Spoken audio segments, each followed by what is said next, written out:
ధర్మేంద్ర ప్రధాన్ రాజీనామా అనేది చాలామందికి బీజేపీలో నచ్చలేదు. బీజేపీ ఈరోజు పార్లమెంట్లో జరిగినటువంటి సమావేశాలు బీజేపీ ఎంపీలు చాలామంది వచ్చారు. ఆయనకి సాదర స్వాగతం పలికారు, సత్కరించారు.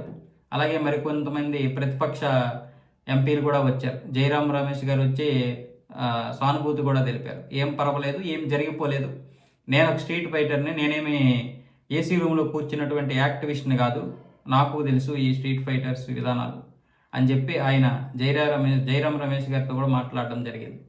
అయితే ఇప్పుడు బీజేపీ కేంద్ర ప్రభుత్వం ఈయనకి కీలకమైనటువంటి ఒక బాధ్యతలు అప్పచెప్పేటటువంటి ప్రయత్నాల్లో ఉందన్నట్లుగా తెలుస్తుంది. జాతీయ మీడియాలో కూడా కొన్ని వార్తలు అయితే వస్తున్నాయి. దాన్ని ఎక్కడా కూడా బీజేపీ వాళ్ళు కొట్టిపారేయలేదు.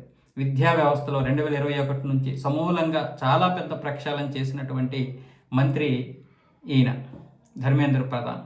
జరిగినటువంటి దానికి ఆయన బాధ్యత వహించాడు.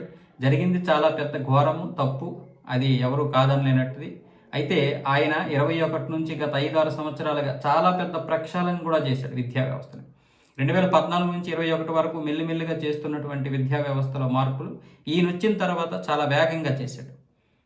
అందుకే బీజేపీ కేంద్ర ప్రభుత్వం ఈయనంటే చాలా వరకు నమ్మకం. పైగా అనేక ఎన్నికల్లో ఈయన యొక్క నీతి నిజాయితీ కూడా కాపాడింది. ఒక బీహార్ కావచ్చు, ఒరిస్సా కావచ్చు, అలాగే పశ్చిమ బెంగాల్లో కావచ్చు, ఆ ఎన్నికల్లో కీలక పాత్ర పోషించినటువంటి నేత కూడా.